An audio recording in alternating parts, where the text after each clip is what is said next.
Hey everybody, Rosematter here. Welcome to part 28 of my Fate Stay Night Let's Play and part 2 of my Unlimited Blade Works route playthrough. Started it last week.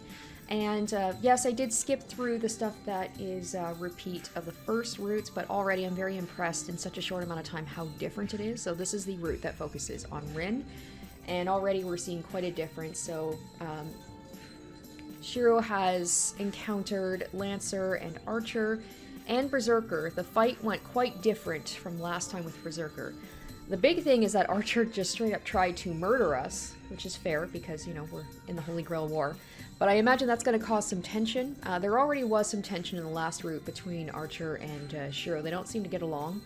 But now that Archer is going to be, like, he's not hurt this time and he's actually sticking around, and we're going to see more of him, which I'm very excited about. I imagine there's going to be a lot of tension with Rin hesitant to kill Shiro, but Archer wanting to kill, and you know, Saber also wanting to win the Holy Grail War. So I'm really excited for that. So we just finished the first night of the Holy Grail War, and we're going to continue on. I'm really excited to see what other changes we're going to see from this point on. So let's go ahead and get into it.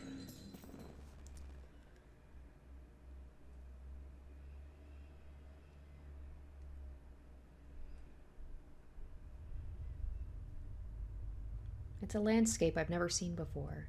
A fiery sky above, an infinite number of swords at my feet. Are they traces of war? The world isn't organic, and there are no living things. The ashen wind courses through the forest of swords.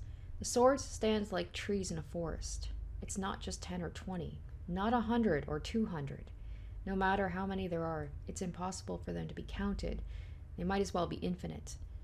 The tools are rusting without anybody to use them. A ruin of infinite swords. He thinks that it is like a graveyard.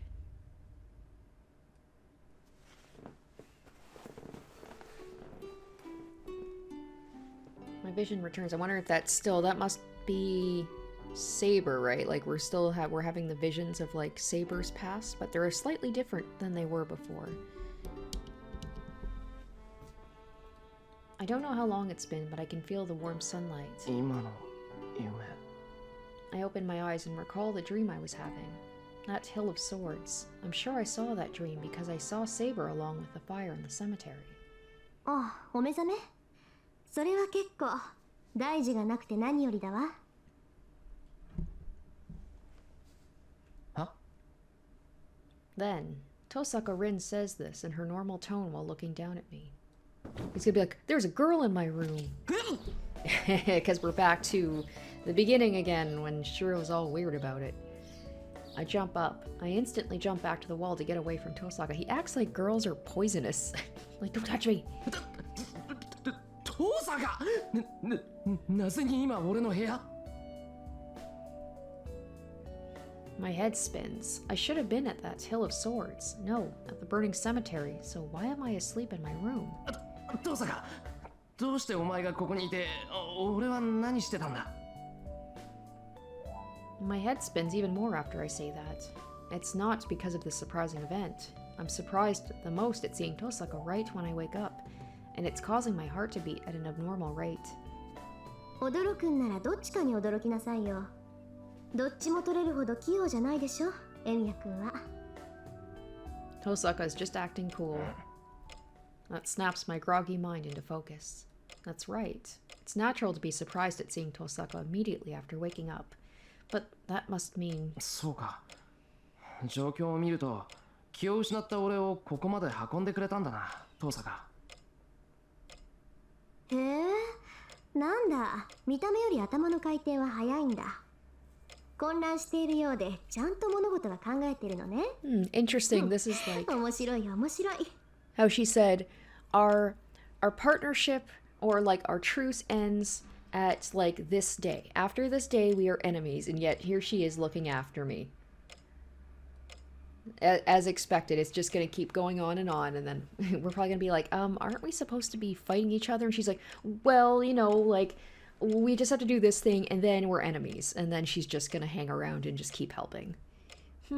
I wish she wouldn't say things I could take as either insult or praise. じゃあ、あれから半日ぐらいしか経ってないのか。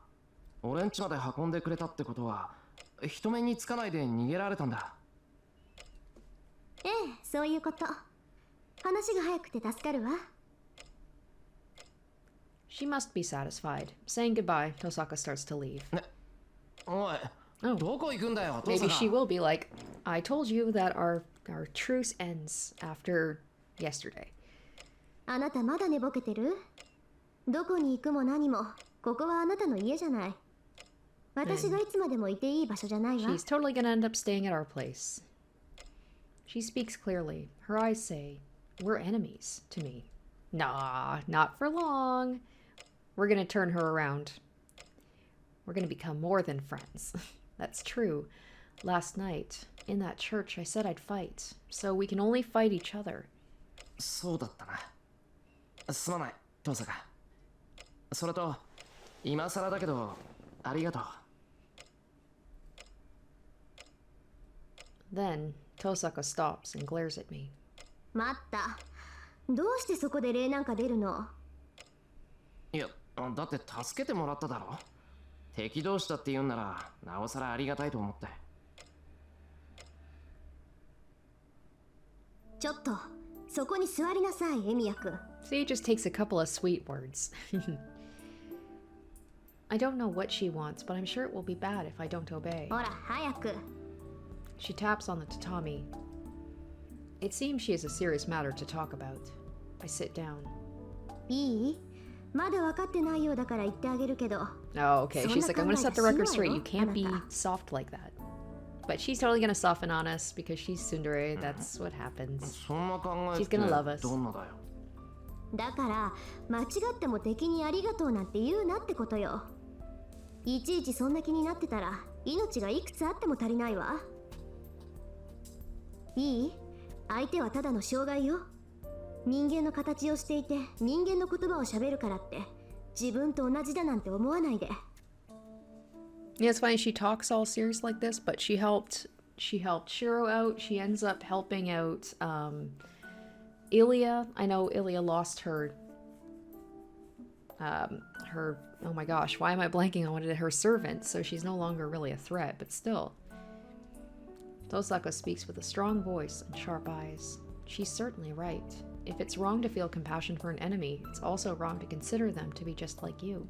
Since I've decided to fight, there are only things I need to defeat. Yes, I understand her point of view, but... ちょっと聞いてる？いい？聖杯戦争は聖杯を手に入れるためだけの殺し合いなんだから。そのためには他のマスターを人間として見ないこと。たとえ肉親でも叩き潰す対象と割り切りなさい。まったく、こんなことマスターとしての第一条件じゃない。Well, but... それは分かった。 Hey, right? な Exactly. んで父さんは俺を殺さなかったんだ？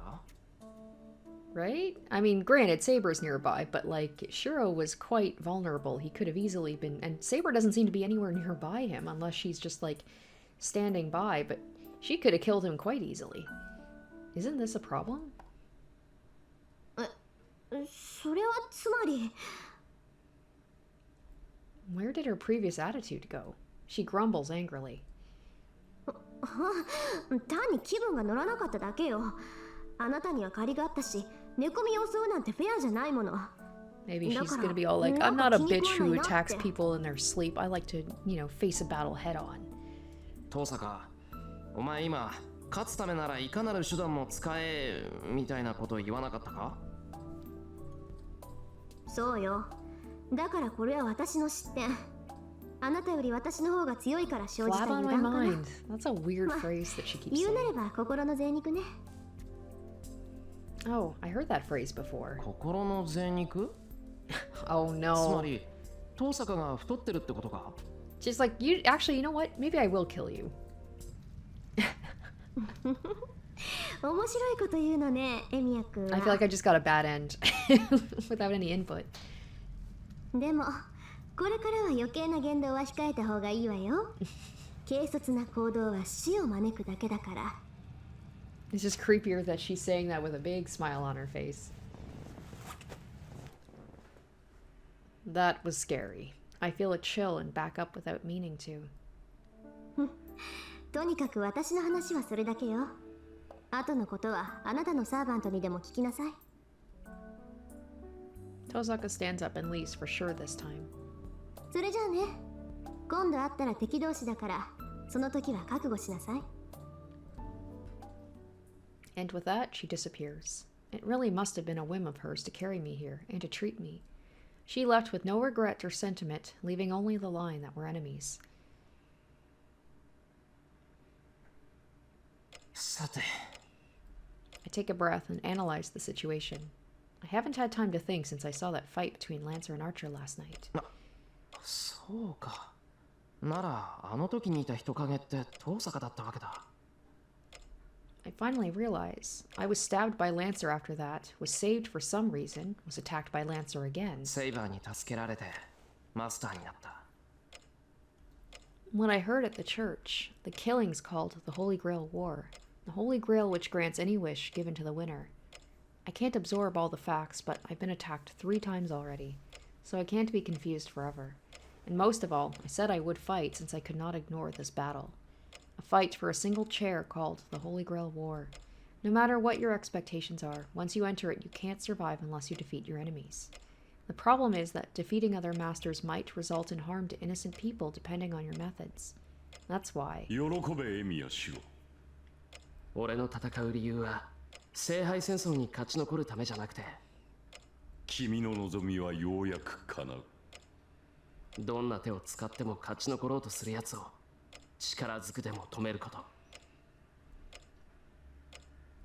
It shouldn't be a mistake. Emi Yashiro has been training in magic to become a superhero to protect innocent people. よしまずはセイバーに話を聞かないと I shake off the priest's words and exit into the hallway.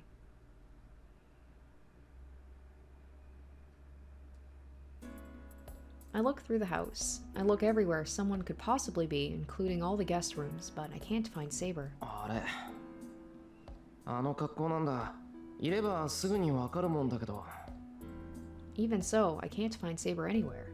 I guess servants can become spirits, but I can't turn her into one anyway. No, first of all, マスターだなんて言うけど俺あいつのこと何にも知らないんだよな I don't understand who she is or how she exists. The only thing I understand is that I'm confident that I will be able to win this strange war if I'm with her. ここにもいない I've searched throughout the house. It's a big house, but I didn't play hide and seek here with Fujini as a child for nothing. I know the most efficient way to search this place. If I haven't found her after searching this much, then she should either be in the dojo or the shed. Saber is in the silent dojo, but her appearance is different from yesterday's.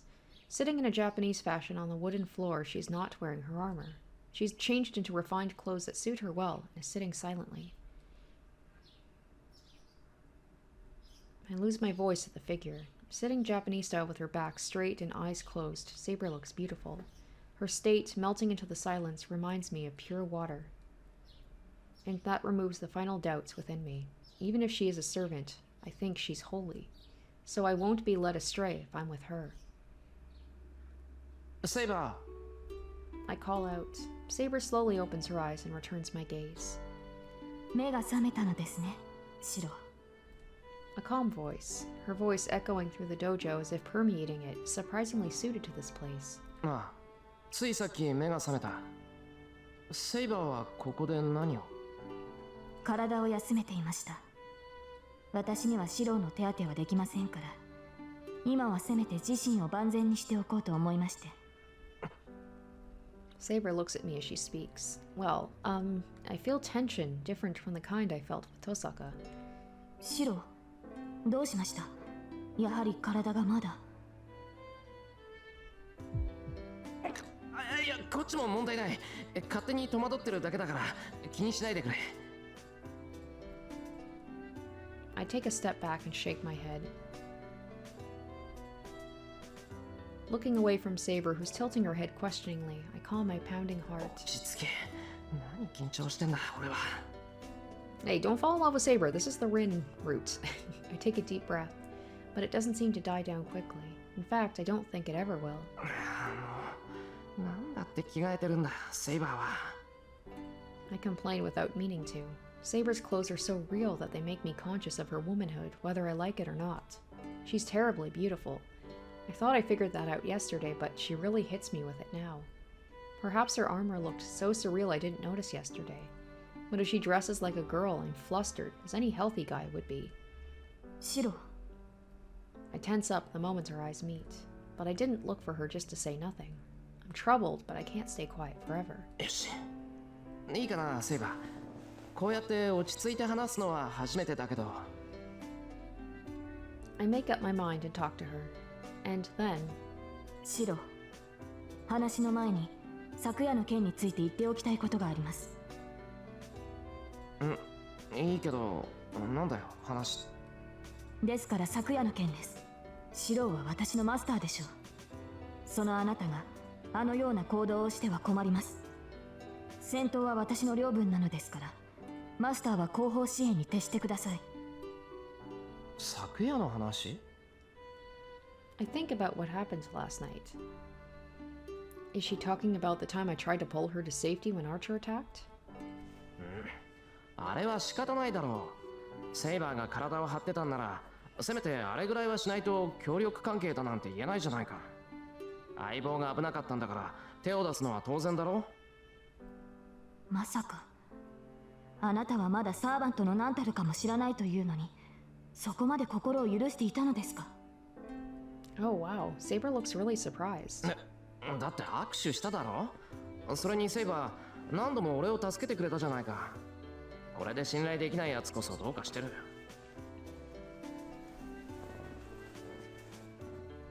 Saber looks up at me in surprise. もしかして契約ってそういうことじゃないのか？ I get nervous, so I ask. Saber shakes her head. サーバントとしてシローの言葉は喜ばしい。それにあの時止めてもらわなければ私も致命傷を負っていたでしょう。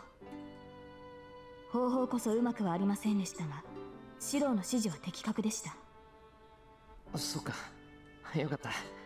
つい夢中でやっちまったけど、あれはあれでよかったんだな。はい。ですが今後はあのような行動は控えてください。私は傷を負ってもマスターさえ健在ならすぐに回復できます。ですがあなたが傷を負っては私には治す術がない。わかった、気をつける。確かにあれは軽率だった。次はもっとうまくやれ。 Wow, Shiro seems much more agreeable and I don't know, just like kind of backing down and not arguing with Saber like last time. Like last time, I feel like he would have been like, no, I had to do that. You know, you would have been killed, so I have to do what I can to protect you. But this time, he definitely seems more on board with listening to Saber. I don't know how I can do things better, but I should stop doing things so recklessly. I mean, he still will definitely be doing reckless things, but he's not arguing about it at least. Then... はい。いい返事です、マスター。Was I acting that funny? I think she smiled for a second. I shake off my blush. There's something more important right now. It's something I should have asked her the moment we got back last night. That if she really is my servant, and if she really is going to be joining this battle. 話を戻すぞ、セイバー。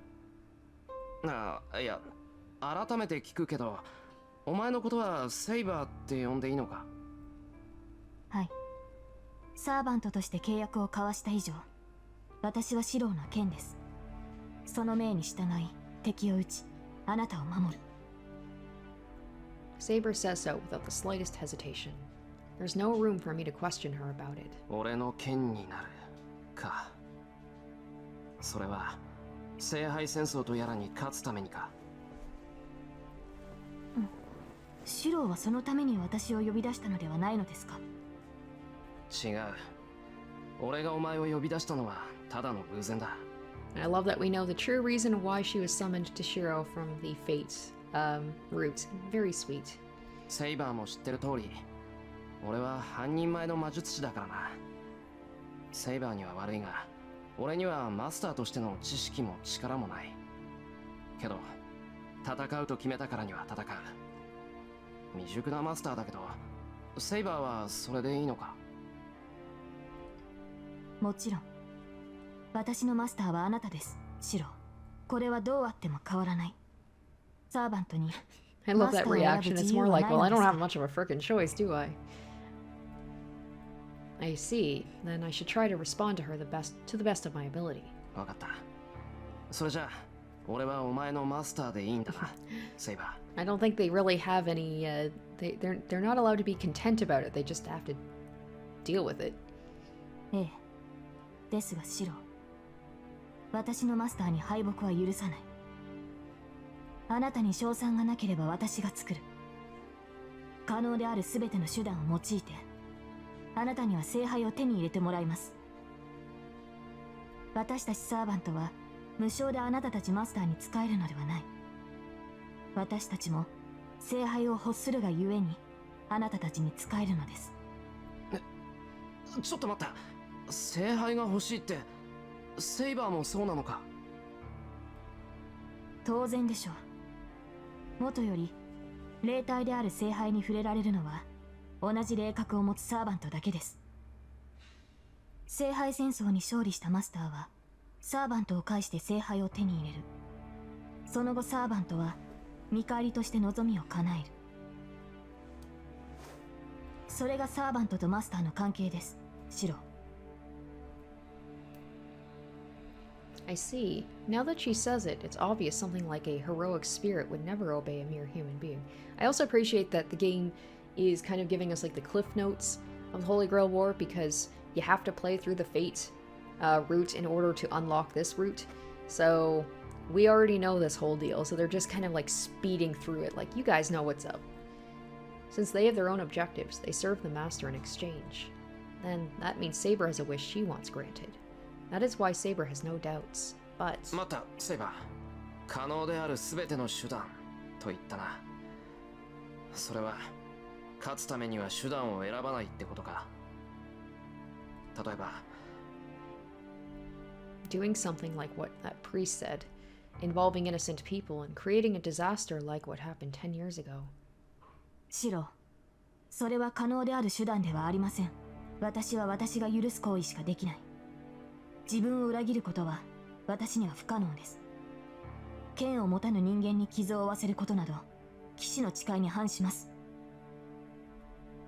ですがマスターが命じるのであれば従うしかありません。その場合、私に踏み入る代償としてその刻印を一ついただくことになりますが。 I'm overwhelmed by her angered voice.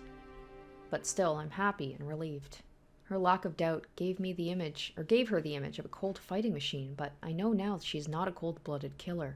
ああ、そんなことは絶対にさせない。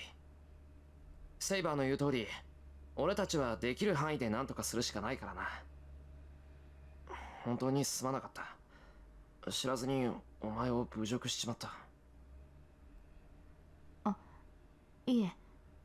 私もマスターの意図がつかめずに早合点してしまいました。シローは悪くないのですから顔を上げてくれませんか？思わず謝ってた。I raised my head. And she's smiling a lot more to begin with. I feel like we didn't get to see a smile from her until like pretty far down, you know, the story. I don't know what's so funny, but Saber has a small smile on her face. Well, I'm glad she's smiling, so I won't ask her about it. それじゃあもう一つ聞いていいか？マスターっていうのはサーバントを召喚する魔術師のことだよな。それはいいんだけど、セイバーたちのことが俺にはまだよくわからない。セイバーとかランサーとかどうも本名じゃないのはわかるんだが。ええ、私たちの呼び名は役割ごとにつけられた呼称に過ぎません。そうですね。この際ですから大まかに説明してしまいましょう。私たちサーバントは英霊です。それぞれが自分の生きた時代で名を馳せたか、あるいは人の身に余る偉業を成し遂げた者たち。どのような手段であれ、一個人の力だけで神域まで上り詰めた存在です。That doesn't even need to be said. Heroic spirits are heroes that have supernatural abilities while they were alive, who are worshipped after their deaths and are promoted into the ranks of spirits instead of becoming ghosts. ですが、それは同時に短所でもあります。私たちは英霊であるがゆえにその弱点を記録に残している。名を明かす。正体を明かすということは、その弱点をさらけ出すことになります。敵が下位の精霊ならば問題になりませんが、私たちはお互いが必殺の力を持つ英霊です。弱点を知られれば、まず間違いなくそこを突かれ敗北する。そうか。英雄ってのは大抵何らかの苦手な相手があるもんな。だからセイバーなんて呼び名で本当の名前を隠しているのか。はい。もっとも私がセイバーと呼ばれるのはそのためだけではありません。聖杯に招かれたサーバントは7人いますが、その全てがそれぞれクラスに応じて選ばれているのです。クラス？そのセイバーとかアーチャーとか？そうです。元より英霊を丸ごと召喚するということ自体が奇跡に近い。それを7人分というのは聖杯でも手に余る。その解決のため、聖杯はあらかじめ7つの器を用意し、その器に適合する英霊だけを呼び寄せた。それが7つの役割。セイバー、ランサー、アーチャー、ライダー、キャスター、アサシン、バーサーカー。聖杯は役割に該当する能力を持った英霊をあらゆる時代から招き寄せる。そうしてクラスという殻をかぶった者がサーバントと呼ばれるのです。なるほど。じゃあセイバーは剣に優れた英霊だからセイバーとして呼ばれたってことか。はい。属性を複数持つ英霊もいますが、こと剣に関しては私の右に出る者はいないと自負しています。もっともそれがセイバーの欠点でもある。私は魔術師ではありませんから、マスターの剣となって敵を撃つことしかできない。剣法術数には向かないってことだな。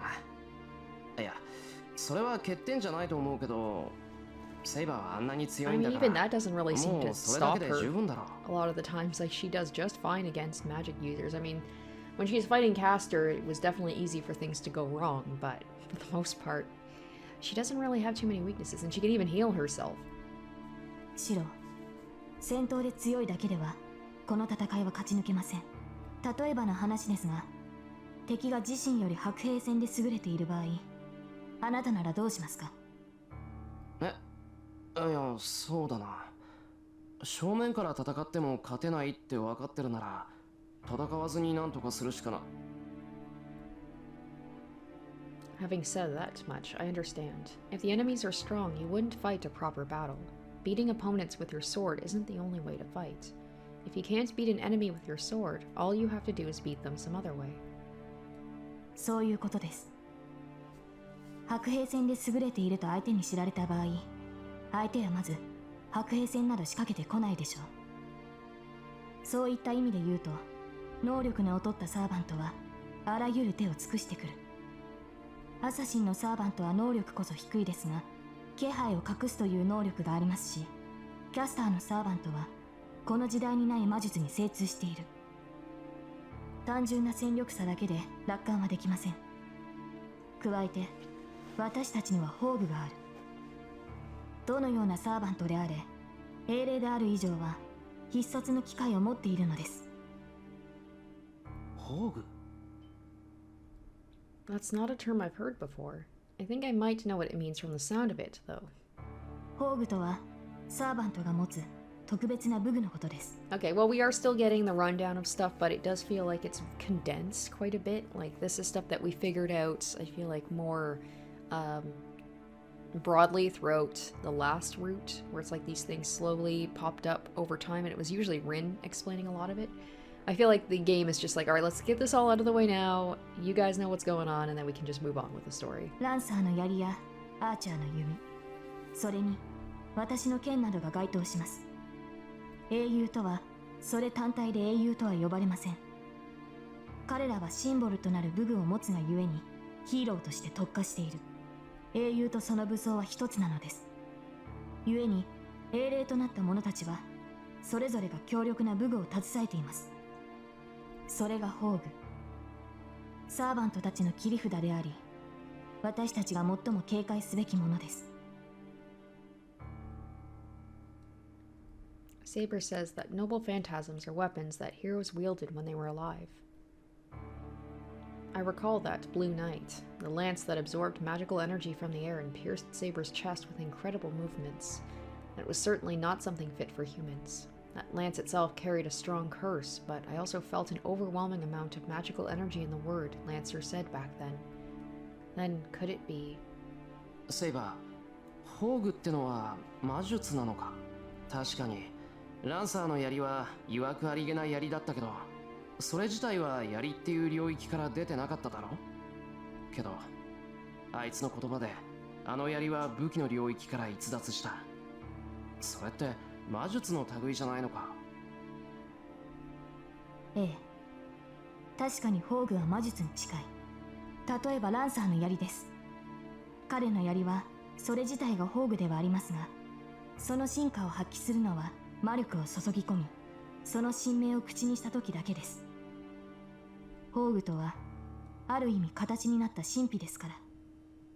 魔術の発現に栄唱が必要なように、宝具の発動にも栄唱、神明による覚醒が必要になる。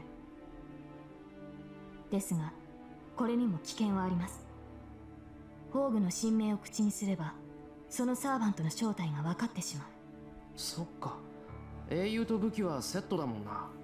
持ってる武器の名前が分かればおのずと持ち主の正体も知れる。Saber nods silently.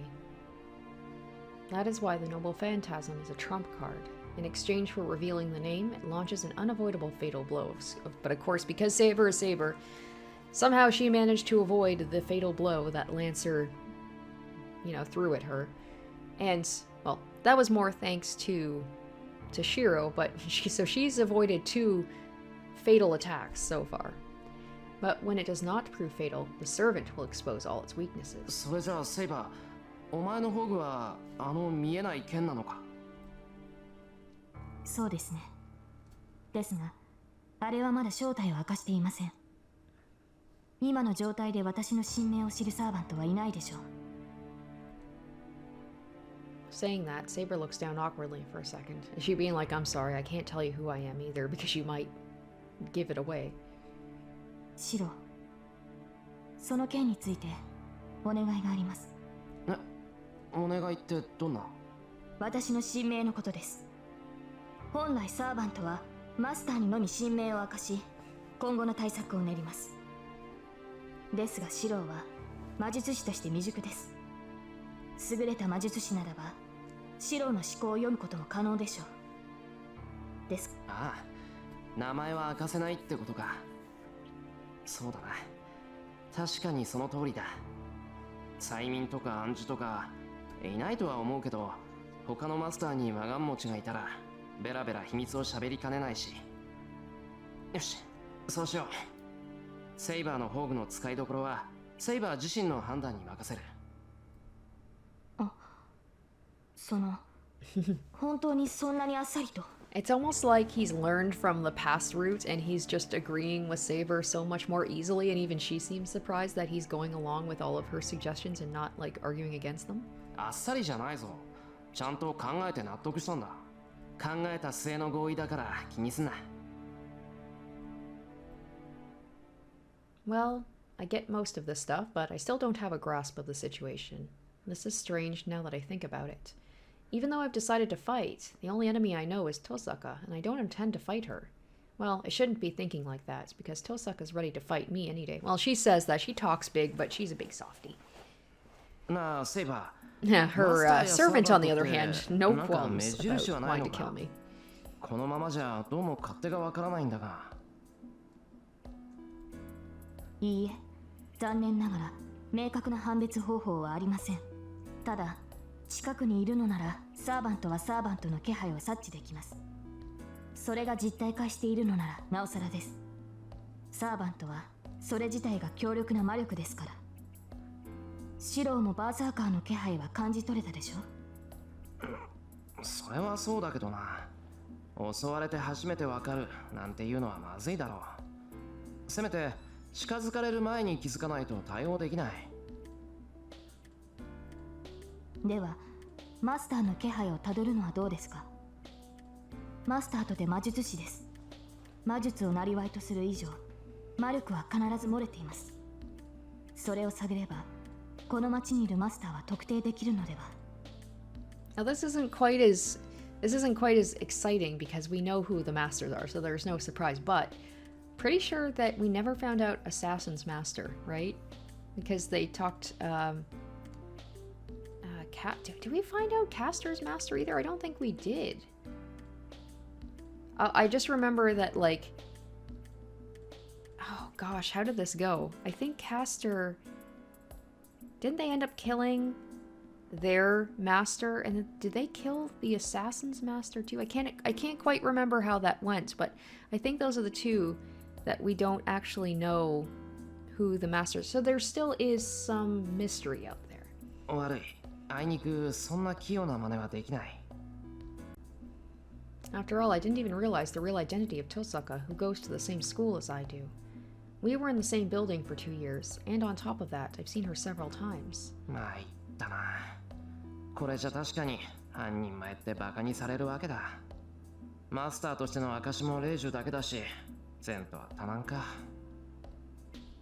I sigh, and then シロ、少し目を閉じてもらえますか。 Saber speaks with a serious face. 目を閉じるってなんで？あなたがマスターだと証明するためです。いいですから目を閉じて呼吸を整えてください。 I close my eyes. I feel something slightly touching my forehead. Hey, it's prickling. Could this be the end of her sword? セイバー、ちょっと待て。なんか変なことしてないか、お前。マスター、黙って私の指先に意識を集中してください。あなたも魔術師ならそれでこちらの魔力を感じ取れるでしょう。 I see, so it's Saber's finger that's touching me. I pull myself together and calm down. Then, what is this? セイバー、今のなんだ？ It's like her stats sheet or something. なんだではありません。あなたと私は契約によってつながっているのですから、私の状態は把握できて当然です。把握って今のが？ Well, that's a new thing. I don't think that was something that happened in the first route. どのような形で把握したのかは知りません。サーバントの能力を測るのはあくまでシローが見る基準です。単純に色で識別するマスターもいれば、獣に例えて見分けるマスターもいます。つまり個人差はあれど、本人にとって最も判別しやすい捉え方をするということです。これはマスターとしての基本ですから、今後は頻繁に確かめてください。 Oh, that's kind of cool. I love the idea that 一度見た相手ならば、 when we その see 詳 like 細が理解できているはずですから。 in here with like the status, it's like that's Shiro's way of being able to classify everything.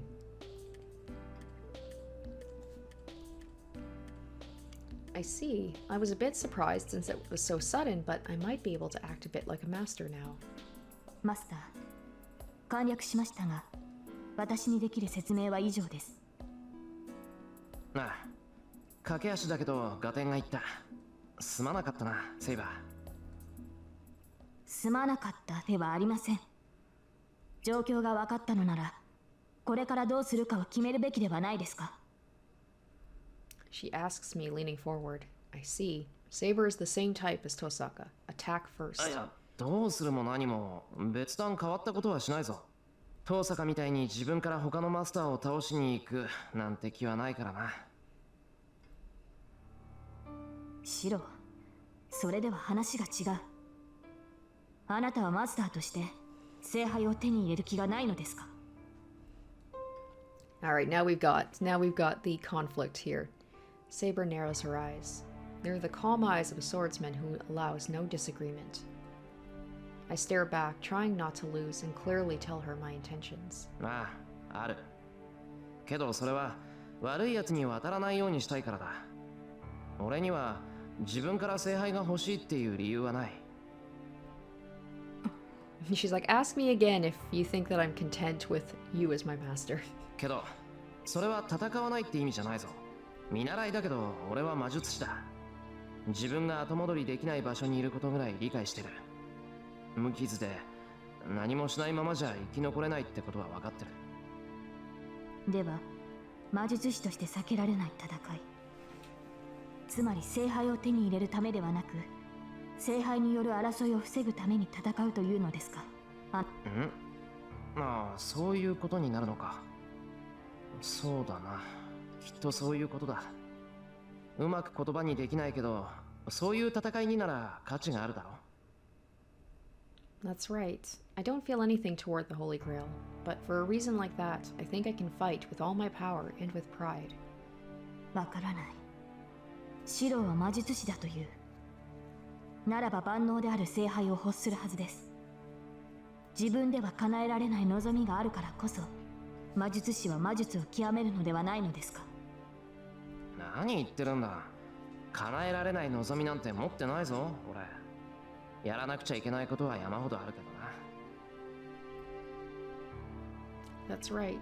So for now, I should try my hardest not to involve any unnecessary people. それではシローは聖杯がいらないというのですか？聖杯のためには戦わないと。そうは言ってないだろう。戦うからには聖杯は手に入れるつもりだぞ。それこそ矛盾している。あなたには必要がないものをなぜ戦ってまで欲するというのです。 Well, because winning means obtaining the Holy Grail, and most of all, セイバーには必要なんだろ。なら必ず手に入れなくちゃ。ああ、他のマスターがどんなやつかは知らない。もしかすると中にはすごくいいやつだっているかもしれない。けど俺はセイバーの味方をするって決めたんだ。そのセイバーが聖杯を手に入れたいって言うなら最大限手を貸すのは当たり前だろう。その親父の受け売りなんだけどな。正義の味方になるんだったらエゴイストになれって。誰にも彼にも味方なんてしてたら意味がないんだから、自分が信用できる、自分が好きな相手だけの味方をしなくちゃダメだって。今までそうは思えなかったけど、今はそう考えるべきだと思う。俺は自分のために戦うなんてのはできない。けどセイバーのために戦うんならそれがいい。 and to be honest, if this girl seriously yearns for it, it's only natural to want to obtain it for her. Well, I am a guy, you know. では私が聖杯を諦めれば戦わないというのですか、あなたは。That's a problem. If Saber says that, all my promises will crumble. いや、それでも同じだ。一度戦うと言ったんだ。だから逃げない。これは絶対だ、セイバー。I declare while looking at her in the eyes. Saber does not answer immediately, but looks up at me after letting out a deep breath. わかりました。マスターであるあなたがそう言うのなら、私は従うだけです。私の目的は聖杯であり、あなたの目的が争いの調停であっても、行き着く場所は同じですから。ですが、シロ。Saber stops, with eyes that seem to be gazing upon something far away. 私にはうまく言えないのですが、それではシロは後悔する。きっと、後悔することになる。She says those words.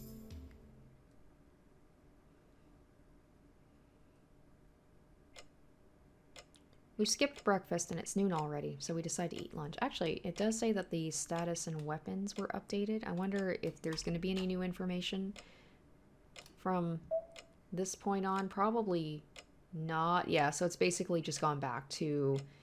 I mean, it makes sense. Like, in the story, we don't know her name yet. So, yeah. Okay, so it's all pretty much the same. It makes sense that that wouldn't change. Saber can't turn into a spirit like Archer, and I'm not sending her magical energy like all the other masters are doing. It doesn't need to be said that this is because I'm an unskilled master. It seems she can sleep to stop consuming magical energy, but doing so doesn't replenish it. So food will be her only source of energy. I'm in charge of cooking, so I can't be lazy about it. サーバントは魔力で実体化しているんだ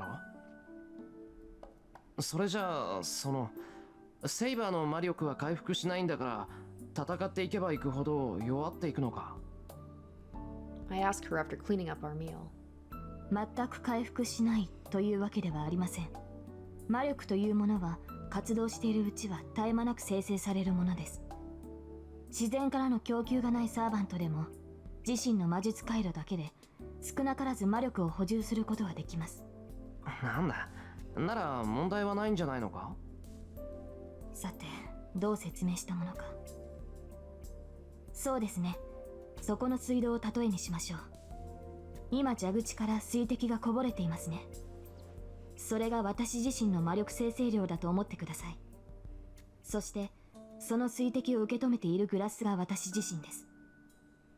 今の状態なら少しずつではありますが、水は私に溜まっていきます。さて、このこぼれている水ですが、これはグラスが重ければ重いほど蛇口の線が開かれていくのです。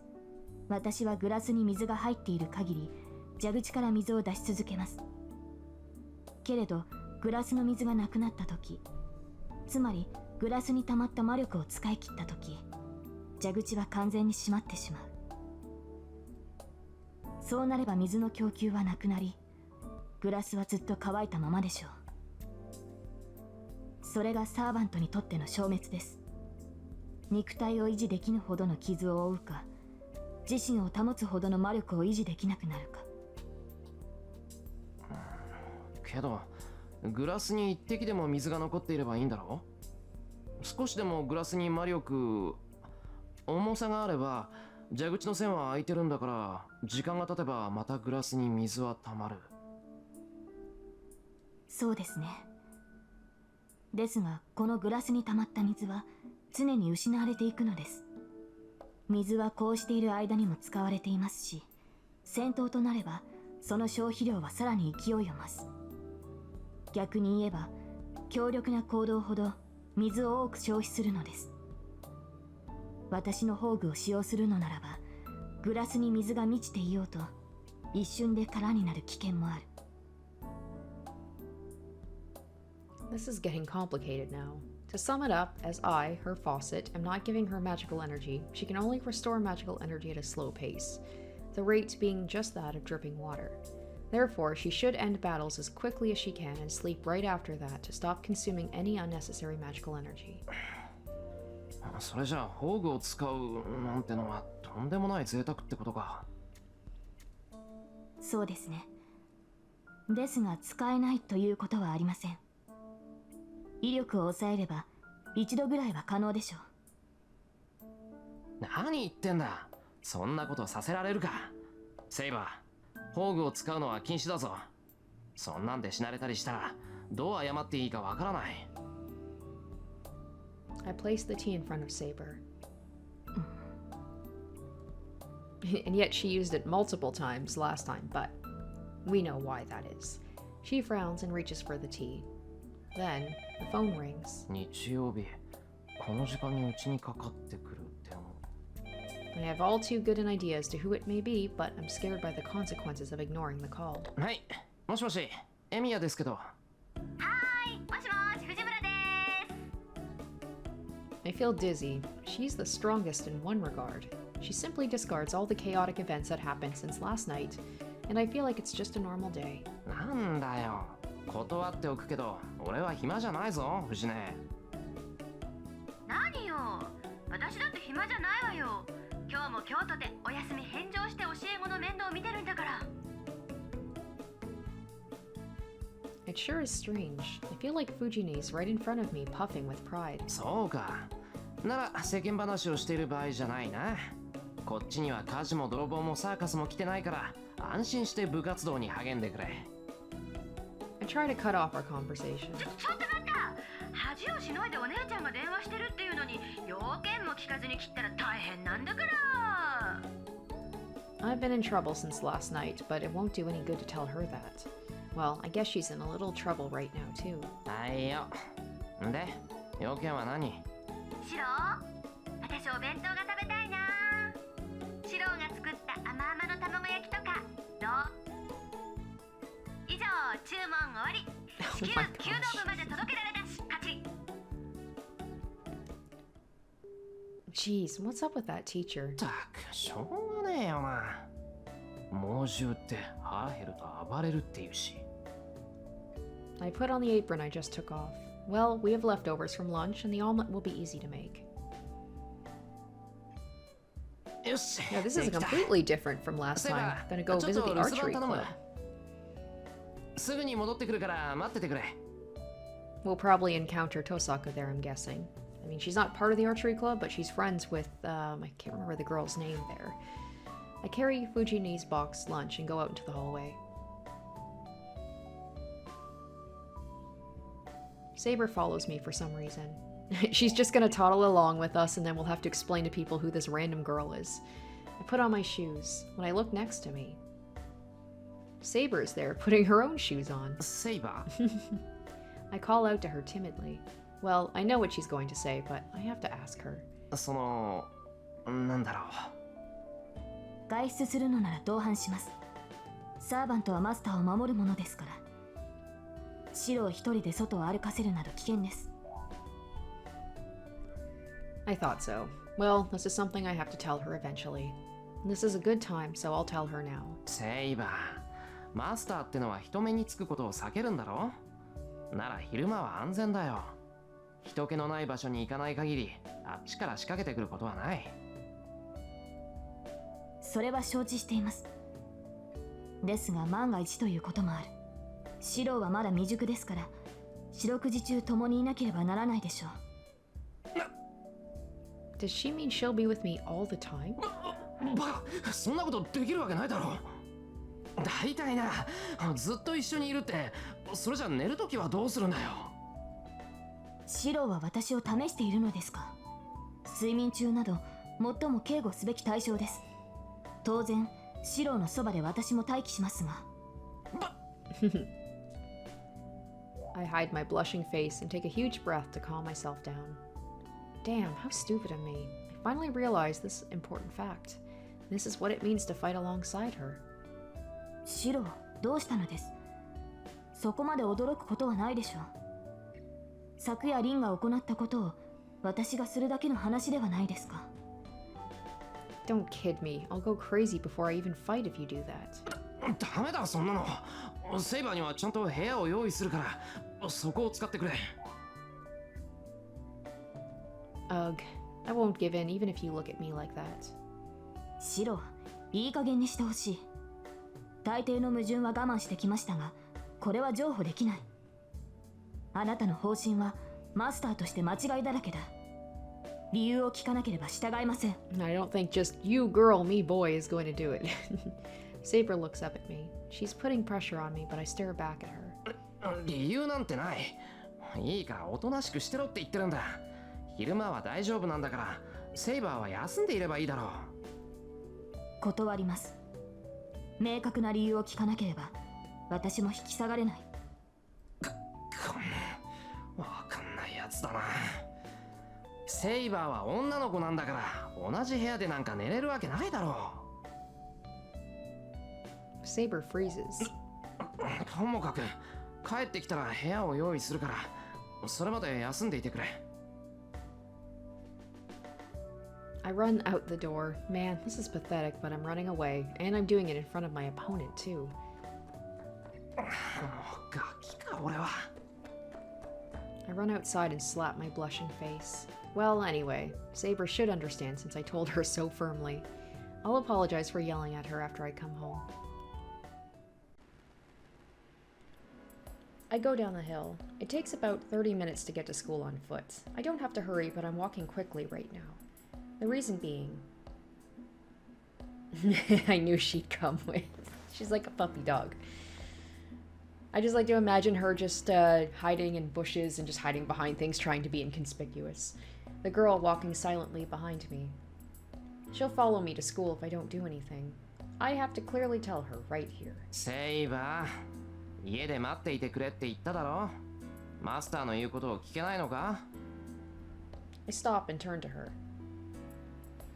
After glaring at me, さあ、サーバントがマスターの指示に従わないということはおそらく聞こえなかったのでしょう。 I like when Saber has a little bit of personality to her. She turns away from me. I ignore Saber and go down the hill. Behind me, Saber is there, silently putting pressure on me. いい加減戻れ。これ以上ついてこられると迷惑だって。はっきり言わなくちゃわからないのか？ I glare at the girl who's walking exactly 5 meters behind me.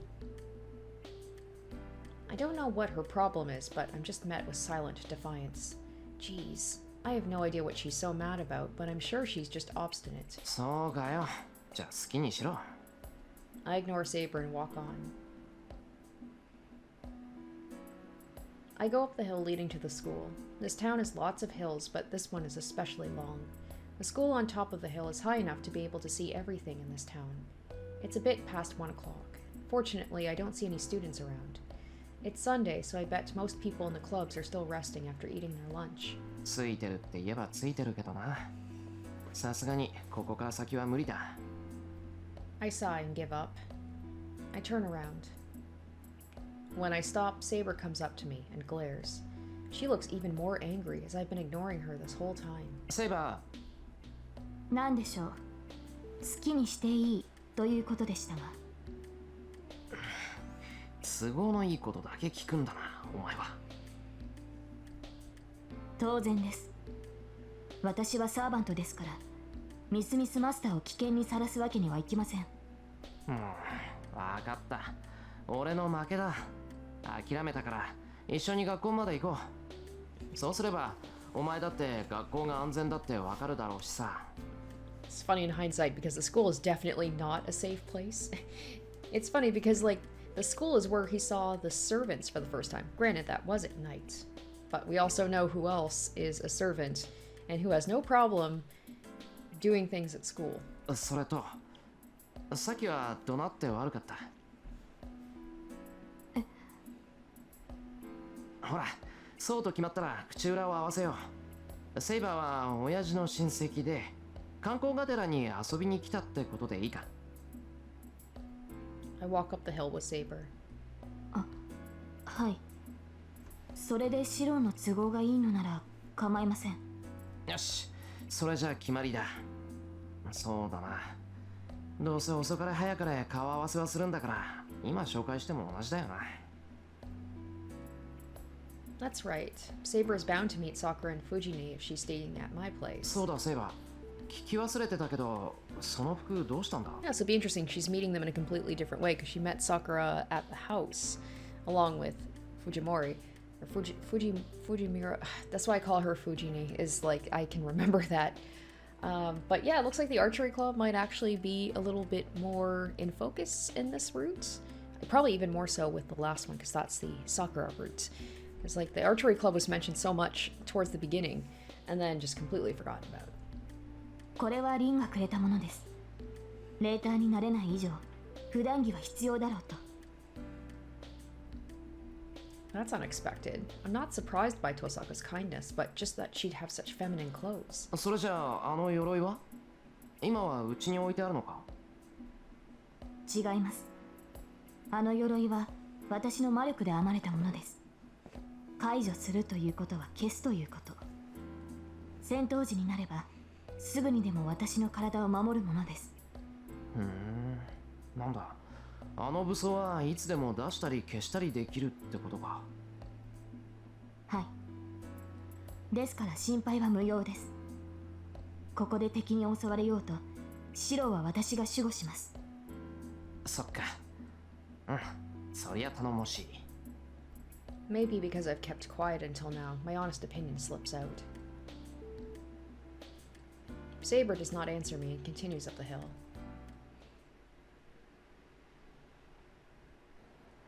We reached the school gates. Oh well, I guess I'll just pretend I'm showing a new student around school. セイバー、もし誰かに呼び止められたら何も言わずに首を振るんだぞ。日本語はわかりませんって顔ができればベストだ。セイバー、なんだよ怖い顔して。脅かしっこはなしだぞ。いえ、別に白を見ていたわけではありません。ただ魔力の残滓が強いもので驚いていただけです。魔力の残滓？本当か？ Saber says so, but I don't feel anything. Well, I can't feel any magical energy unless it's really strong. はい。と言ってもシローには驚くべきことでもない。ミンはシローとは同学年なのでしょ。彼女ほどの魔術師が1年以上いる場所なのです。工房の一つも用意しているでしょうから、どう隠しても魔力は漏れる。Well, there's Rin, and then there's also Shinji as well. Although I don't think he really has magical energy. I mean, I think he's got some. He has to be a magus, but also he has the book. It seems the magical energy Saber feels is from Tosaka. あいつも結構同志なんだな。入る前からセイバーに魔力感知されるなんて。あいつ中にいるのか今？いいえ、リン本人はいないようです。彼女がいるのならもっと強く感じ取れるでしょう。この敷地には魔術師らしき人間はいない。気になる違和感はありますが、とりあえず危険はありません。だから危険なんてないって言っただろ。ほら、中に入るからちゃんとついてこいよ。あれ、エミヤだ。何？もしかして食事番？ A person that knows you well comes in handy at a time like this. Mitsuzuri Ayako, the captain of the archery club, even figured out why I was here just by seeing me. お疲れ。お察しの通り、飯を届けに来た。藤根は中にいるか？いるいる。いやー、助かった。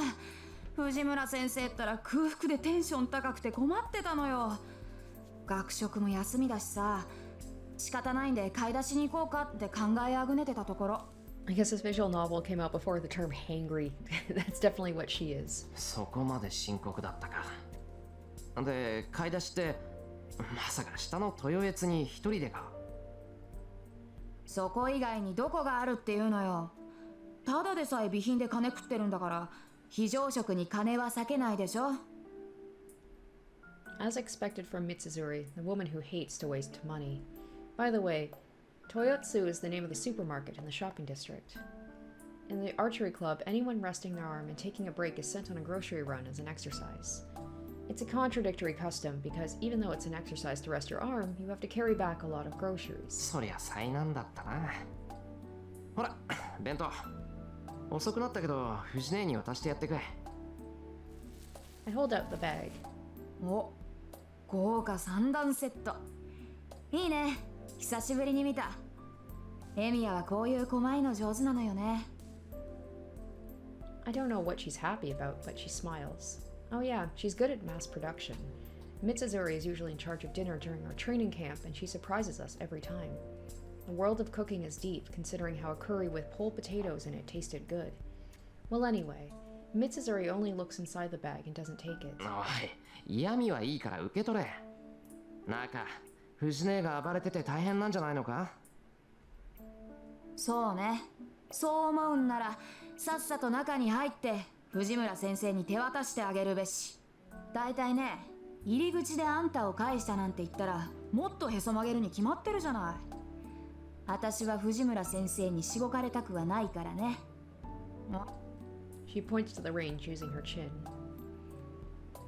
She's right, it can get scary later on if I don't at least go see her. I'm not here for archery practice, so I can go home as soon as I hand her the lunch. Why do I have a feeling that's not going to be the case and we're going to have to stay and help out with something? I give up and head to the archery range. けどな、三釣。お前も長いんだから、朝のうちに藤姉の弁当ぐらい確認しとけよ。顧問が生徒の昼飯を物欲しそうに見て回るなんてイメージ悪すぎるぞ。いや、それが私も今朝は疲れててさ、最近ちょっと忙しくてあんまり余裕がないんだな。ま、あんたに愚痴ってもしょうがないんだけど。 Then she suddenly comes up to me and whispers into my ear. で、エミヤ、あれ何者よ。すっごい美人だけど知り合い？ Her voice is tense as she asks. Is she like into Saber? She almost looks nervous. Yeah, you'd usually be surprised to see Saber. All the more if she's coming into the archery range after me. どうなのよエミヤ、あれ知り合い？説明すると複雑なんだが、そういうことにしておいてもらえると助かる。ついでにあいつが部室に入ってもみんなが騒がないように言い含めてくれるととんでもなく本に切る。オッケー。事情は気になるけど、その交換条件は気に入った。エミヤ、後でチャラってのはなしだからね。I open the door. Saber silently follows after me and Mitsuzuri. We enter the archery range. The range is as loud as a battlefield since it's right after lunch. 藤村先生、美咲さんがお腹痛くて死にそうだと言ってます。さっきの乾パン、いつの時代のだったんですか？そんなのただの腹痛よ。一緒に食べた先生は元気なんだから、美咲さんには昆布茶でも飲ませておきなさい。大賀先生、巻きわら練習するんでストーブ移動させてください。道場の隅は寒いっす。はい、いい度胸してる君は半ズボンで道場3周、腐った性根ともども叩き直してきなさいね。先生、出血です。北子くんが鶴で頬を切りました。その程度なら保健室に行かなくてもいいわ。裏山に植えてあるアロエでも塗っときなさい。いった。もうなんだってこんなに裏反ってんのよ、この弓ってば。こんなんじゃうまく張れないじゃない。そこ上から押さえて張らないの。まだ若いんだから、難しいんなら2人でやんなさい。ひっくり返して切り爪が離れたら後で首を折っちゃうんだから。こうポキッと大事な弓を壊した生徒 I figured that's what she was insinuating, but I love how she's like, let me just clarify this. 先生、切り子がありません。手が滑ります。あれ、本当？誰か物置に行って在庫を取ってきて。先生、在庫切れです。原因は先日先生が発注を忘れたことだと思います。じゃあ1年は野球部から老人バッグちょっぱってくること。うわー、むちゃくちゃだこの先生。 Man, this place doesn't change at all. さて、 I can't be watching this hellish scene forever. ちょうどいい。おい、さくら。 I call out to her. 先輩。 Sakura puts down the bow in her hand and runs to me. 先輩、どうしたんですか今日は。もしかしてなあ、藤姉に弁当を届けに来たんだ。悪いんだけど、あそこでむちゃくちゃ言ってる教師を連れてきてくれ。はい、そうですよね。Aw, did she think I came all the way just to see her? Sorry. 電 Nope. 話してました。 And then she's gonna see Saber and be like, wait a minute, who's this bitch? I don't know where her cheerfulness went as she slumps her shoulders. そういうこと。藤姉、腹減って無理難題言ってるんだろ。手遅れかもしれないけど、とにかく弁当を作ってきたから食わせてやってくれ。それと、昨日は遅くなって悪かった。晩飯作っといてくれてサンキュー。そう言ってもらえると嬉しいです。 She looks behind me. There stands a gold-haired girl unsuited to this range. 先輩。なんだ、もしかして本当に手遅れか。一応さくらの分も作っといたのも無駄？いえ、そんなことないです。私もお腹減ってます。先生に半分あげちゃったから。そんなことだろうと思った。さくらのはすぐに食べられるようにしといたから、そう時間は取らないはずだ。ま、みんなもそういう事情なら昼食を再開しても文句ないだろうけどな。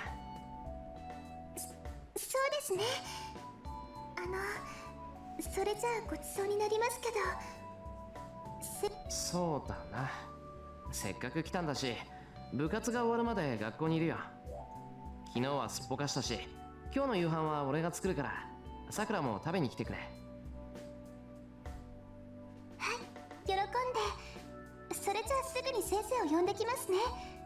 先輩、お弁当だけ置いてどこかに行くのはなしですよ。Sakura goes to get Fujimi in a hurry. When I look around, Mitsuzuri is explaining things to the students that are getting rowdy from seeing Saber. Well, I've accomplished my goal. お腹いっぱい。糖分も頭に回ったし、これでようやく本調子ね。The break room. Fujimi is munching on some sweet bean jelly as she drinks some tea. The only thing audible in the quiet dojo is the sound of arrows. It must be because Fujimi is calm now. 先生、そろそろ私も社長に出ますから失礼しますね。はいはい。控えにいる三辻さんに話があるからこっちに来るよう伝えてもらえる？はい。先輩もゆっくりしていってください。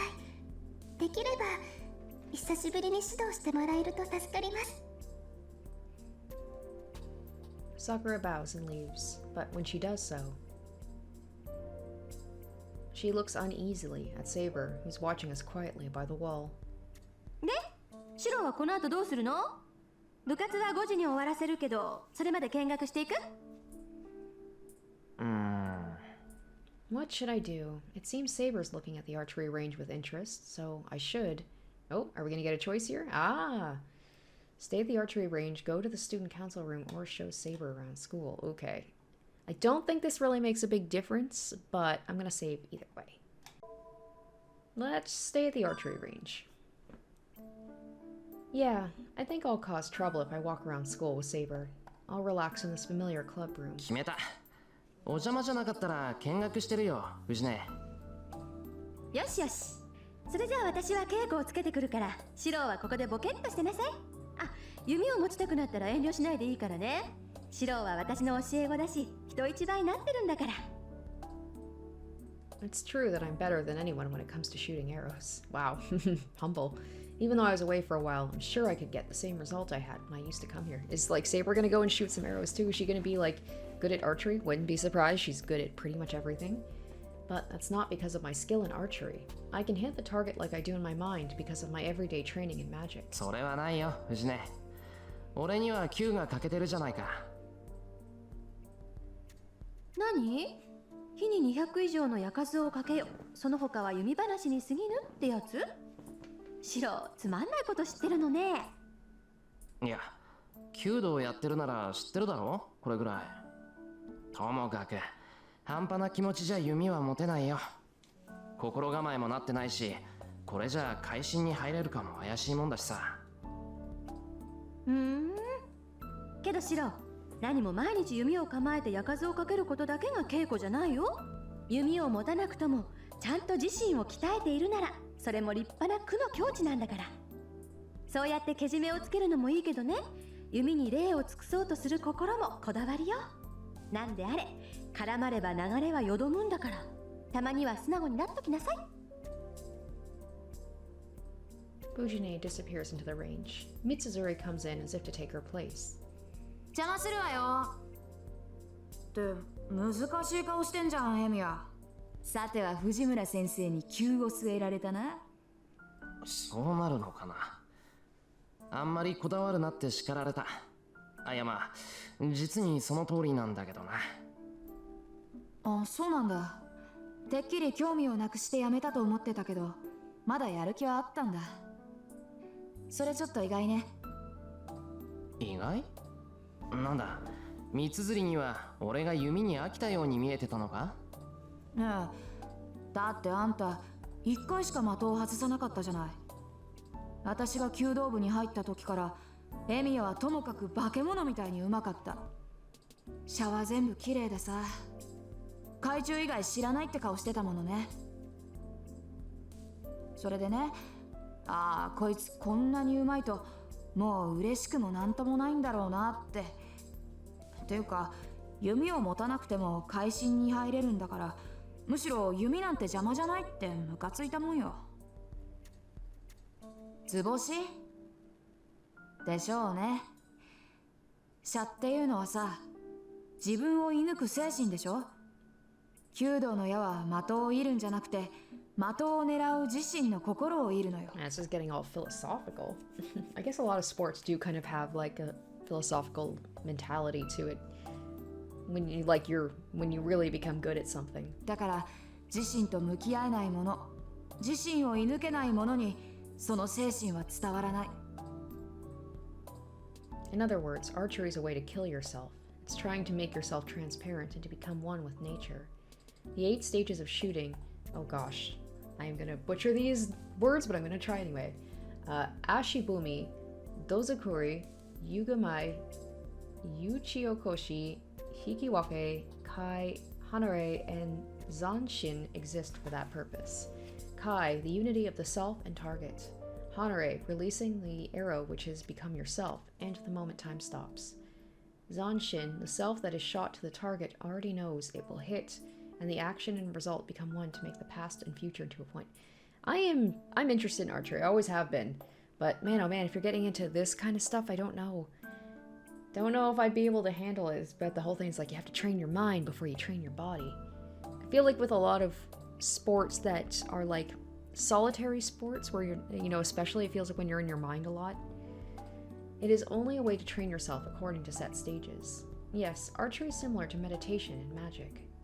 ま、釈迦に説法だけどさ、弓道は矢を的中させることはおまけで、本当はそこに至る心構えを得るための道じゃない。術じゃなくて道なんだからさ。I would just be like, no, I'm just trying to hit the target actually. けど逆に言えば、弓道ってのは弓がなければその境地にはたどり着けない。そのあたり、エミヤには退屈だったんじゃないかって思ったのよね。私たちは矢を放ってそれが当たった時に、あ、来たって錯覚できる。Oops, sorry, didn't mean to cut her off. あんたは矢の行方なんてどうでもいいタイプよ。弓道において的中させるだけなら誰だってできるのよ。射法発節胴作りなんて面倒なことは簡略して、当たる技術だけを突き詰めれば、とりあえず誰だって的には当て You られ think る。 that would be the most important technique of like forgetting all the other stuff? It's like, yes, just the technique to hit the target. That's what I want to learn. けどそれは当てているだけ。本当の射は当たるのよ。弓を持つ人間がどんなに下手なやつでもね。そんなことはないけどな。俺だって Yeah, exactly. I love how he just 的を cuts 射 through all the 抜くために bullshit. 射場に And he's 立つん just だ like, から that's the whole point of archery. だからそれよ。本当なら弓を持って射場に立つよりもっと手っ取り早い方法があるんじゃない？そもそも弓を持つなんてことがあんたには余分なのよ。あんたさ、前に一度だけ外れを出したじゃない。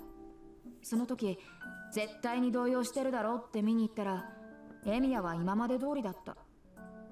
どうしてって聞いたら、いや、今のは外れるイメージだったから外したんだなんて。That would be me if I 知らない like んだもの。 if I miss accidentally, be like, I meant to do that. 結果として外れたんじゃなくて、あんたは自分の意思で外したんでしょ。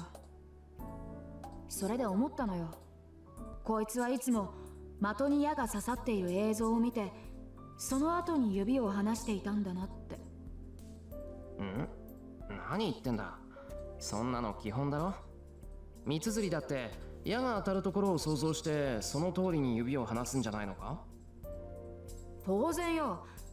誰だってね、こうなったらいいな、こうなりたいなっていろいろやるでしょ。けどそれは想像よ。エミヤみたいに見れてるわけじゃない。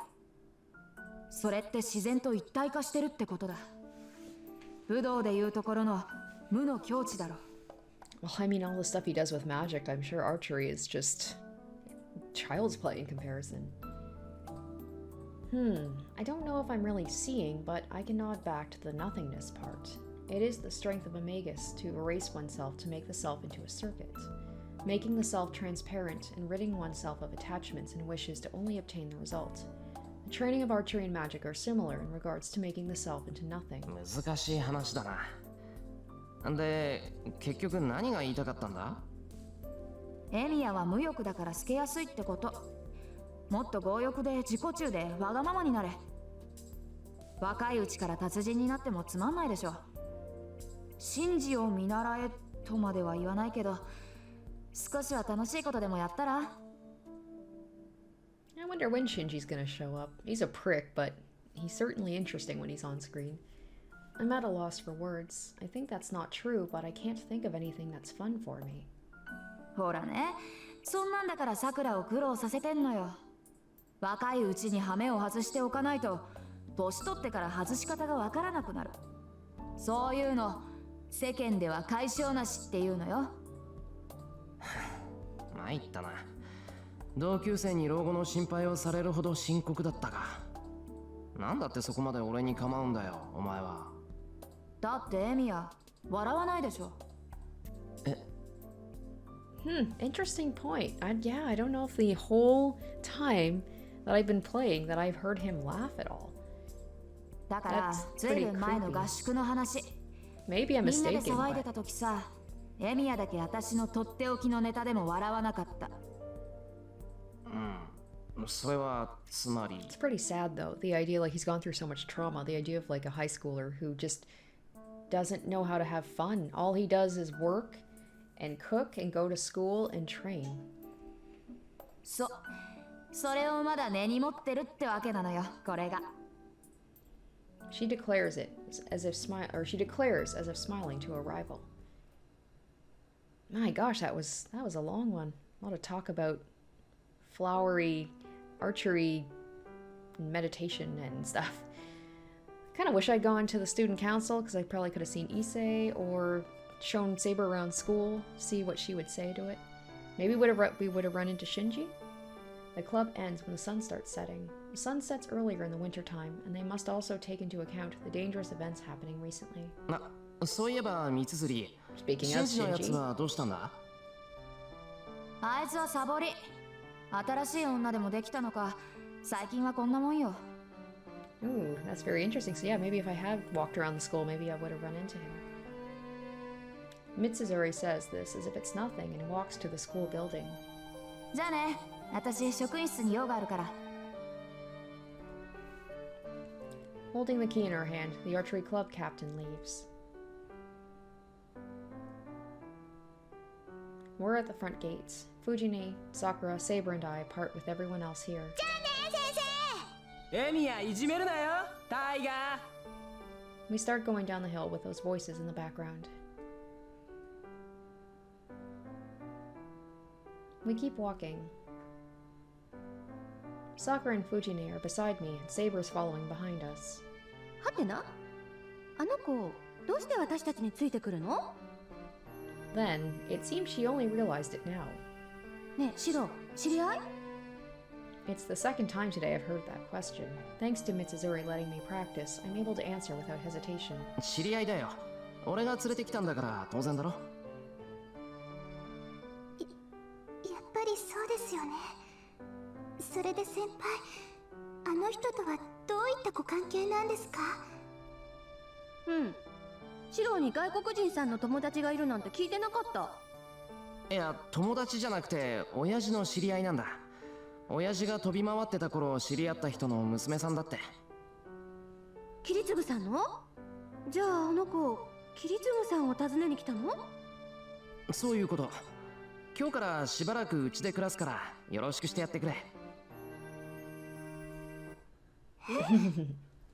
Sakura and Fujine give the same reaction at the same time. Well, it's natural for them to be surprised. シロ、暮らすってあの子と同居するっていうの？同居じゃない。セイバーが滞在するのはほ I'd ん be の like, ちょ what っ kind と of の name is 間だけ Saber? だ。 It's a weird foreign 宿とし name. て家を貸すだけなんだからそう驚くことでもないだろ。先輩、あの人。 He's like, shit, I should have come up with a name for her. ああ、珍しい名前だけどな。あんまり日本に慣れてないんで変わったところもあると思う。あ、それと不愛想なやつだけど根はいいやつなんだぞ。さくらも仲良くしてくれると助かる。はい、それはいいですけど。 Sakura looks away from me and looks at Fujini as if asking for help. 藤村先生はセーバーさんの滞在を許可するんですか？教師としては当然アウトなんだけど、桐次さんを頼ってきた子を無下にはできないし、しっかりしてるようだし、間違いは起きないかな。ね、シロもそうなんでしょ？ Fujini glances at me and asks me an impolite question. 当然だろ。親父の客なら俺の客だ。失礼なことなんてできないし、何より妹みたいなもんじゃないか。そういえばあの子何歳？さくらちゃんより年下みたいだけど。まあそんな感じかな。But don't worry, everybody. As is stated at the beginning of this game, everybody here is above 18. Everybody's just been held back a lot in high school, I guess. She stares at my face. Then once we come to the bottom of the hill, シロ、あの子のこと好きなの？ she suddenly gets me with a surprise attack. そんなの知るか。俺だって会ったばっかりなんだから、どうこう言えるわけないだろ。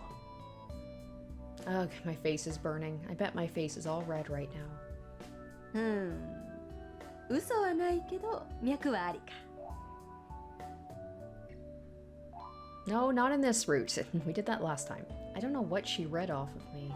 Fujini crosses her arms and grows quiet as if she's pondering something. To sum things up, Saber's stay was approved. いいんじゃない？ホームステイと思えばいい経験だし、ここって無駄に部屋が多いもの。 Fujini makes up her mind. Sakura was silent the whole time, but... 私が意見できることじゃありません。 You don't have any say in this, Sakura. It seems she understood in the end. So it's dinner time now. I put extra effort into it as a welcome party for Saber and as thanks for last night. I began by preparing a minced bonito salad, then fried chicken with a zesty spring onion sauce, a classic meat and potato stew, and to top it off, a variety of tempura, including shrimp. God, it sounds good. I went all out on this meal to the point that the variety of dishes is downright sinful, but...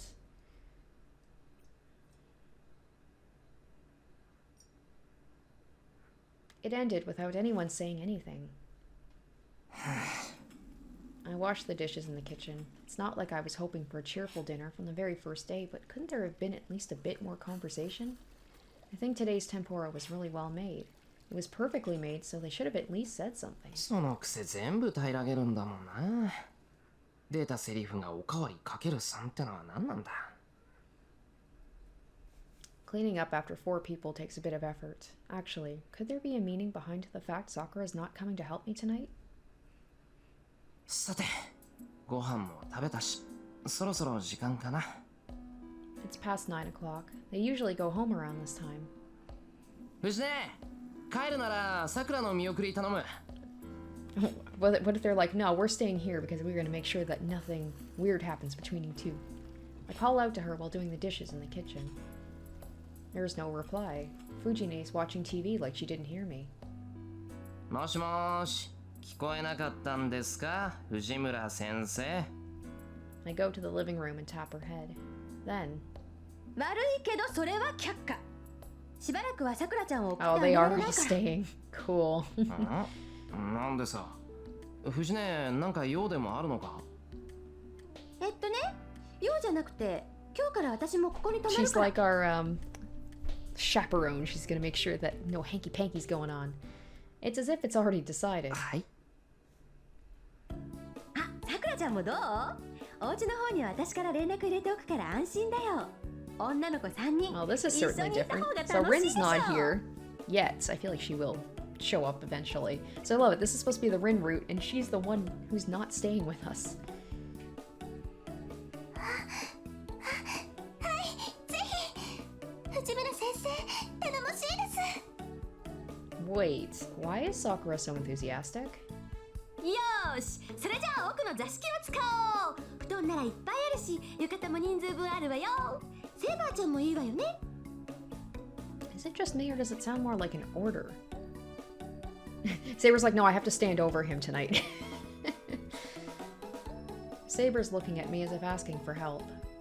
困りますシロ。私はあなたの守護をするのですから、彼女たちと同じ部屋では役目が果たせない。それに同室したところでどう対応していいものか分かりません。悪い。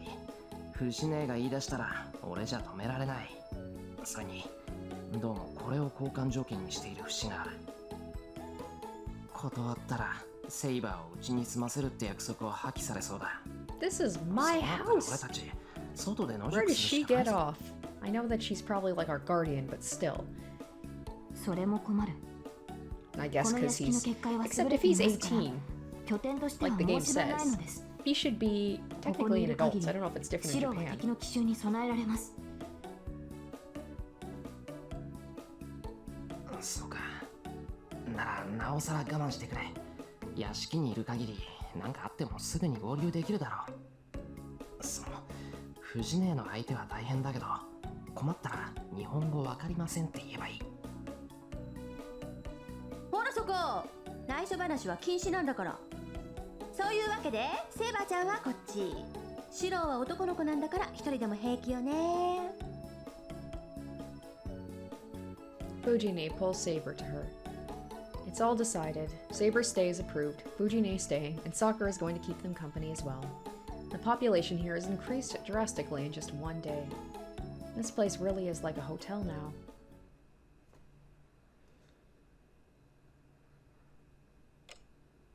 It's bedtime.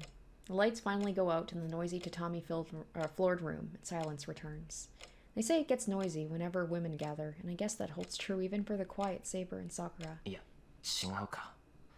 メインで聞こえてきたのは藤姉の笑い声だもんな。But still, it's true it was loud in that room. It's not good for my mental health to have girls my age being rowdy in the same house. くそ。気になって眠気なんてなくなった。Things like Saber's troubled face, if Saber and Sakura are getting along, and whether Fujine is thinking at all or not.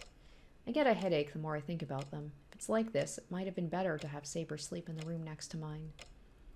It's 11 o'clock. The lights are out and the house is dead silent. I quietly make my way to the door so I won't wake them up. I go outside. The moon is bright and the wind is cold. Under the winter sky, the world is silent as if frozen. It's quiet inside the shed. This is the place where Lancer cornered me last night. This is also the place where Saber appeared. The entrance is open and it's dark inside, as if to drive away anybody that might enter. I go inside. I shut the door to keep the air out and turn on the stove. 日に200以上の矢をかけろ。か。The teaching of archery focuses on accuracy, piercing strength, and endurance. Accuracy is how well one can hit the target. Piercing strength is the power to pierce the target. And endurance is to maintain the accuracy and piercing strength. I think there was something in an archery manual, something about continuing forever after one masters the true meaning of archery, and how one should shoot more than 200 arrows a day. ああ。マスターとして何をするべきかわからないなら、せめて魔術だけは鍛えないと。I sit down and take a deep breath.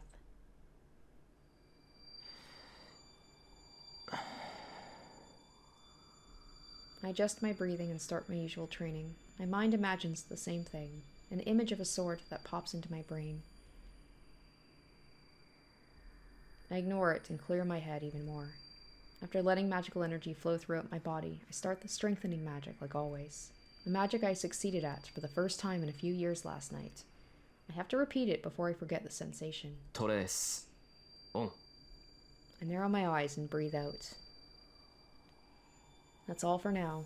I'll forget about the Holy Grail War, Saber, and Tosaka once I start this process.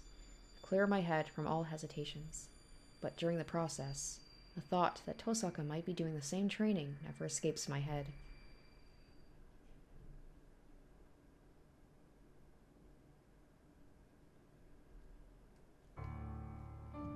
She goes through the darkness, a desolate night. She enters the room from the dark hallway. This is a room in a building somewhere. There are about 50 workers here. Most are male, and all of them are scattered about like puppets with their strings cut off. She grits her teeth. The darkness is helping her as she cannot see well. The air in this room is filled with the rotten smell of a plant. 何の子だろうこれ。あーちゃん、あなたわかる？ Opening the door and the windows, she asks someone behind her. There is no one there, but there is a presence thicker than air behind her. 魔女の難攻だろう。セリカの愛を破壊するとかいうやつかな。それって毒人参でしょ？愛を破壊って。ああ、そういうこと。男に何か怨恨でもあるのかしらね。この惨状の仕掛け人は。だとすると、相手は女かな。いや、何の恨みがあるか知らんが、interesting. サーバントに So な that's って gotta ま be で八つ Caster, 当たりする right? とは根が深い。能書きはいいから窓を開けて。倒れてる連中はまだ息があるか。Okay, so she's probably tracking down places with like magical energy and found all these people. As we know, Caster was gathering a lot of magical energy. 用が済んだら手早く離れるわよ、あーちゃん。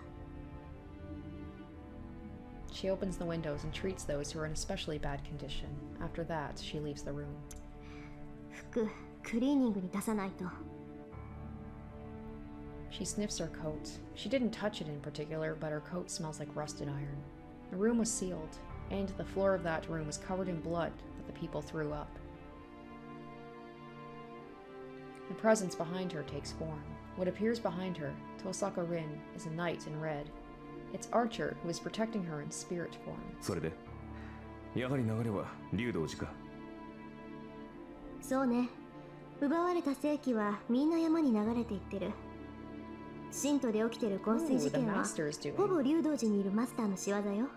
Okay, so we might actually find out who Caster's master is before she こん ends な up の人間 killing の手 them. に余る。可能だとしたらキャスターのサーバントだけでしょ。 Because I believe that's what happened. Caster said that she killed... See, this is what I'm... I can't remember. There was something about assassin. She said something about assassin, I believe. And then she also said something about, like, I think how she killed... Or was that Gilgamesh? I can't remember. Caster did something. I think Caster did say that she, like, killed her master. 竜道寺に救う魔女か。 But we'll get more into this, and hopefully we'll actually see more of Assassin in this 昨夜は失 playthrough. 態を演じたな。See what happened to him, because it was just like, he was there, we met him once, and then he was never seen again. 失態？バーサーカーと引き分けたこと？あれは最善だったと思うけど。どうかな。キャスターがそれほど広範囲な網を張っているのなら、昨夜の戦いも盗み見ていただろう。にもかかわらず、バーサーカーを倒せず、セイバーさえ見逃し、こちらは手の内を晒してしまった。これのどこが最善だ。He speaks sarcastically. See, this is what I wanted more of. We barely saw this because Archer got hurt like so early on, and then he was just kind of like shelved. And we didn't see him for a long, long, long time. But yes, I do like the interactions where it's like he respects Rin, but he's also not afraid to call her out if he thinks that she's making mistakes, similar to Saber. But Rin does not answer him. It's not a mistake she made Berserker retreat and helped Saber. And most of all, Archer's not shown the full scope of his power yet.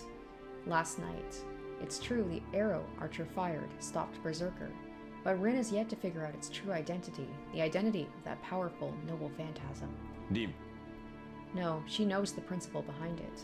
That was just a bomb. He just exploded the bomb called the Noble Phantasm in front of his enemy. It does not need to be said how extraordinary that was. That was a one-time explosion of magical energy using the strongest phantasm possible. Broken Phantasm. That is the name of the Noble Phantasm this knight in red possesses. Now, I don't think that was mentioned. I think this is a new thing that we are learning. Because I don't think that was... revealed or anything. We just saw like Archer fight Berserker in the last one, and then he got killed in the process. リン、 But it's too strange. A servant only wields one noble phantasm, and it's part of them that they have had their whole life. What hero could possibly destroy such a thing freely? リン、 It's not easy to fix a destroyed noble phantasm. It's like committing suicide for a servant to destroy his noble phantasm. リン、 In other words, Archer abandoned his strongest weapon when he still had 6 more enemies he needed to defeat. No, first off, he destroyed the proof of his heroism under his own will. It's so crazy that other servants would faint from shock if they were found out about this. So, yeah, I don't think we found out Archer's actual... So this is the one we're going to find out a lot more about Archer, because I don't even think we learned his true identity either. I might be wrong about that, but I don't think so. We learned the other Archer's identity. リン、何？ごめん、聞いてなかった。今夜はこれからどうすると聞いたのだ。先ほどの戦闘で疲れているだろうし、大事を取って戻らないかとな。Rin clenches her fist at Archer's words. The previous battle, bone golems that were swarming in the hallway. She defeated them by herself. She did not need Archer's help, nor did she want it. Most of all, she felt anger towards the enemy who was breaking the Magi's rule of not involving innocent people. That's why she destroyed them. She mercilessly eliminated every one of them. She did not show any sympathy, even if those bones could have been a living person just hours ago. She did not suffer any wounds from the battle, except one.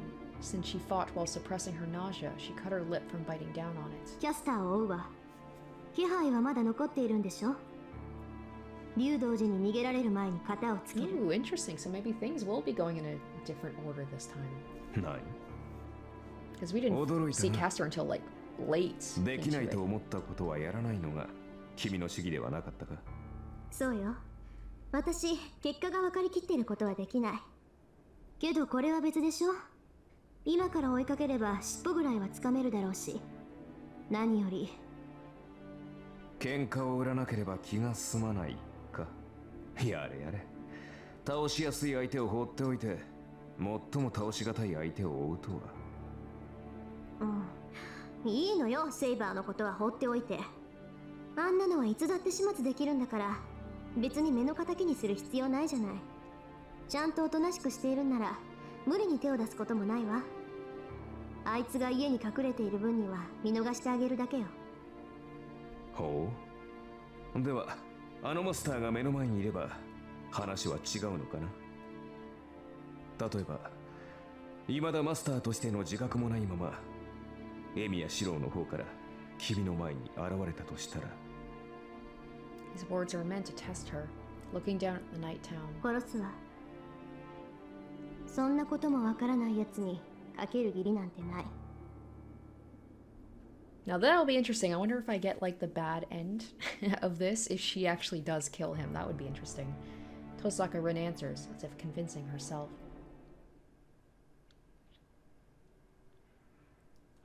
So that is going to do it for this episode. So a little bit of more of a downtime one after all the fighting from the last episode. Getting the rundown of how the Holy Grail War works. We had a little bit of a different experience with going to the school with Saber, and getting kind of some more screen time with Sakura. But yeah, like, and then a cool little insight into what Rin is up to. I'm just really excited to see more Rin and Archer content. It was sorely missed in the last route, so I think that is like, there's so much about Archer we don't know. Like, we don't know who he is. That's the big thing. Like, we don't know who he actually is. So that's really exciting. Like, that we're still going, you know, I've played so many hours of this game and there's still so much I don't know. So yeah, that's gonna do it for this episode. Hopefully you guys enjoyed. Thank you so much for watching, and stay tuned next week for episode 29. Until then, bye guys. Special shoutouts to my top tier patrons: Emily Hornsby, Zoran Ether, Revealing Storm, Asborn Kennedy, Icognito, Harry Gazif, and Jared Fan.